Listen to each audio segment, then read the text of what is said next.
Denise, boa tarde a todo mundo da CBN. Felipe, a gente pode esperar para 2015 uma maior quantidade de ataques cibernéticos de fundo religioso? Denise, eu acho que esses tipos de ataques já vêm ocorrendo há alguns anos e agora ele acabou vindo mais à tona depois do ataque ao jornal francês e com toda a repercussão que aconteceu, e acredito que possa ter um aumento de ataques de cunho religioso. Hoje, inclusive, o site da UFRJ já foi invadido com mensagens em apoio ao Islã, então acredito que a gente pode ter um aumento, sim. Agora, a tendência é que isso acirre ainda mais as questões entre nações, né, Felipe? Porque, por exemplo, a gente está vendo hoje o site do curso de História da UFRJ e também o da revista Ítaca, que é uma publicação de um instituto da própria UFRJ, foram invadidos por hackers que criticaram desrespeitos ao profeta Maomé. E a gente está no Brasil, um país que, de certa forma, não tem nada a ver com o que aconteceu no Charlie Hebdo, por exemplo, né? A gente teve manifestações, sim, de chargistas, de apoio aos mortos no atentado, mas, de certa forma, o Brasil acaba até passando um pouco incólume nessa questão, né? Porque não tem grandes divergências religiosas, né? A gente não tem esse histórico de ter grande divergência religiosa, tem essa questão, a nossa cultura é muito dispersa quanto à religião, apoia diversos tipos de religião, mas existe, no caso, aí o grupo Anonymous, que é um grupo de cunho mundial.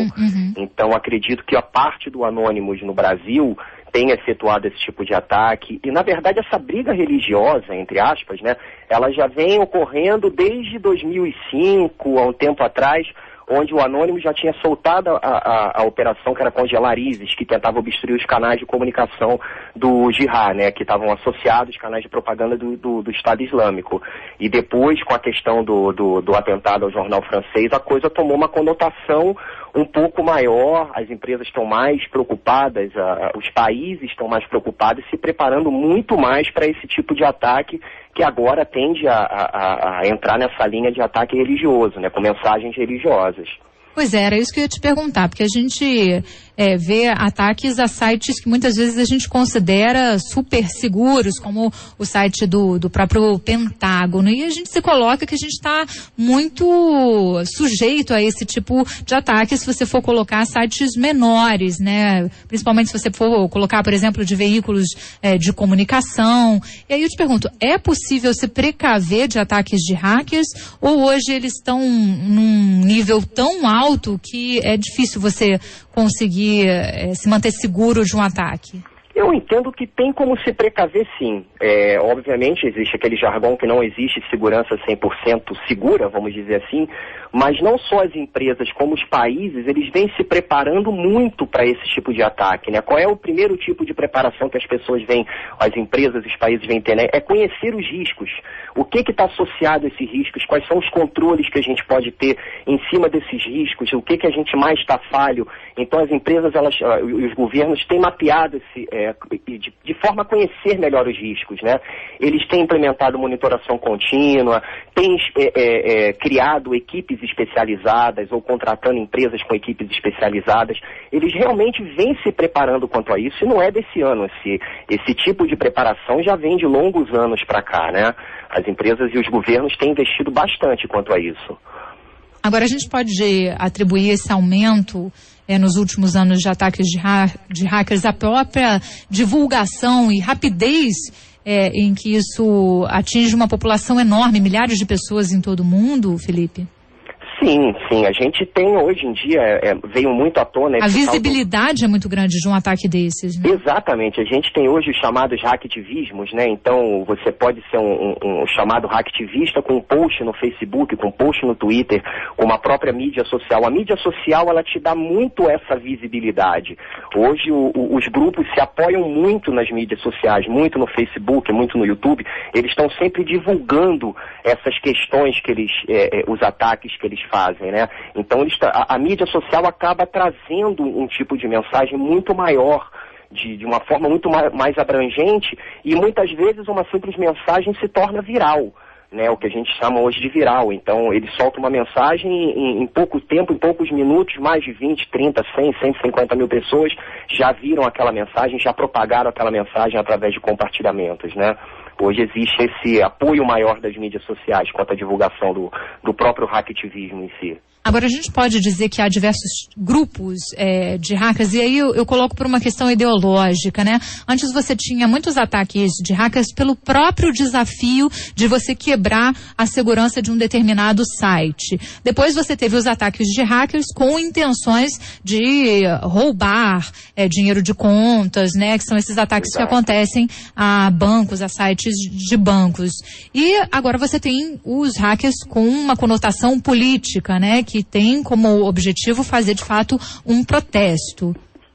Exatamente. Se for pegar pelo histórico, né, pela linha de tempo, a gente começou com essa questão da curiosidade, os primeiros vírus, os primeiros ataques, roubar dados, roubar fotos, no caso da Carolina Dickmann. Depois, na verdade, não depois, mas em paralelo já ocorria a questão da espionagem industrial, as empresas espionando uma a outra, os governos se espionando uns aos outros, e agora as questões políticas que estão vindo à tona, as questões políticas, questões religiosas, os tipos de ataque direcionados a meio de comunicação.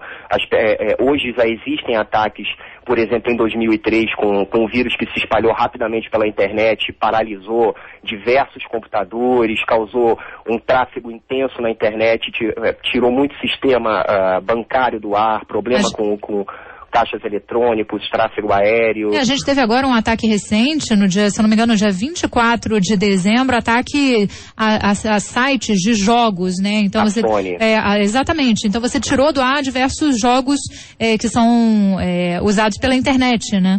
Imagina você receber de presente de Natal um game novo e não poder jogar. Imagina o tamanho da proporção que isso não tomou. Então, na verdade, foi um ataque que eles tiraram não só a Sony, que foi a PlayStation Network, como a própria Microsoft, que foi a Xbox, né, Xbox também. Tiraram tudo do ar, né? Imagina o tamanho do prejuízo que não foi junto a essas empresas com esse tipo de ataque, né? Fora Existe um perfil desses hackers, por exemplo, geralmente são autodidatas, que desde cedo começam mexendo em computadores e acabam se tornando experts no assunto, ou você tem hackers profissionais mesmo, né? Que são estimulados por empresas, como você falou, para espionagem?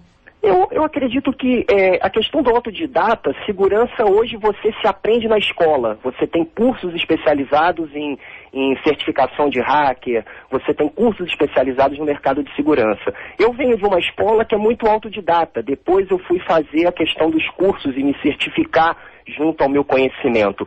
Mas hoje você conhece muito garoto de 14, 15, 16 anos que entende muito de segurança, que entende muito de tecnologia, né? Então, hoje a questão do autodidata ainda existe, sim, mas hoje você também tem cursos que podem te preparar para tal ação, né?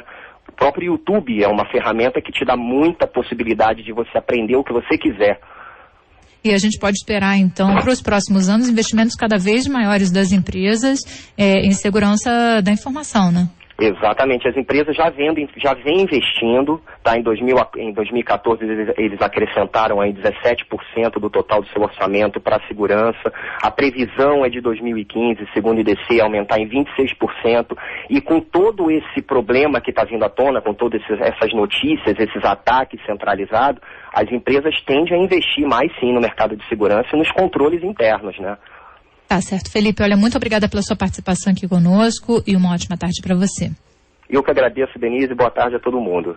Conversamos aqui com o Felipe Prado, que é especialista em segurança da informação e consultor de segurança da informação da Arcom.